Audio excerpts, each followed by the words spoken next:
ആദ്യത്തെ റഷ്യ-യുക്രൈൻ കൂടിക്കാഴ്ചയ്ക്ക് ശേഷം വെടിനിർത്തലിനായി ഇരു രാജ്യങ്ങളും തങ്ങളുടെ നിർദ്ദേശങ്ങൾ മുന്നോട്ട് വെച്ചിരുന്നു. അമേരിക്കൻ പ്രസിഡന്റ് ഡൊണാൾഡ് ട്രംപും റഷ്യൻ പ്രസിഡന്റ് വ്ളാഡിമിർ പുടിനും തമ്മിൽ ഫോൺ സംഭാഷണത്തിലാണ് കരാറിന് അന്തിമ രൂപമുണ്ടാക്കിയത്. റഷ്യയുമായി നേരിട്ടൊരു സംഘർഷത്തിന് തയ്യാറെടുക്കാൻ ഒരുങ്ങുകയാണ് ബ്രിട്ടൻ. റഷ്യയിലേക്ക് അടുക്കുന്നത് ആത്മഹത്യാപരമാണെന്ന ബോധ്യം ബ്രിട്ടന് ഇല്ലാതായെന്നാണ് പുതിയ ഈ നീക്കത്തിൽ നിന്നും മനസ്സിലാക്കുന്നത്. എങ്ങനെയെങ്കിലും സമാധാനം കൈവരിച്ച് സംഘർഷം അവസാനിപ്പിക്കാനാണ് യുക്രൈൻ പ്രസിഡന്റ് വ്ളാഡിമിർ സെലൻസ്കി ആഗ്രഹിക്കുന്നത്. പക്ഷേ കൂടുതൽ ആയുധങ്ങളും പണവും നൽകി യുക്രൈനെ റഷ്യയ്ക്ക് മുന്നിൽ ഇട്ടുകൊടുത്ത് സംഘർഷം വ്യാപിപ്പിക്കാനാണ് ബ്രിട്ടൻ, ജർമ്മനി തുടങ്ങിയ പാശ്ചാത്യ രാജ്യങ്ങളുടെ ഉദ്ദേശം. റഷ്യയുമായുള്ള സംഘർഷത്തിന് തയ്യാറെടുക്കുന്നതായി സൈനിക വ്യാവസായിക അടിത്തറ ശക്തിപ്പെടുത്തുന്നതിനായി കോടിക്കണക്കിന് പൗണ്ട് സമാഹരിക്കാൻ ബ്രിട്ടൻ പദ്ധതിയിടുന്നുവെന്ന് പ്രതിരോധ സെക്രട്ടറി ജോൺ ഹീലി അറിയിച്ചിരിക്കുകയാണ് ഇപ്പോൾ.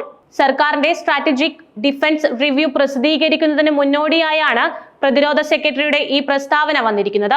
BCCയുടെ റിപ്പോർട്ട് പ്രകാരം റഷ്യയും ചൈനയും ബ്രിട്ടന് പ്രധാന ഭീഷണികളായാണ് മാറുന്നത്.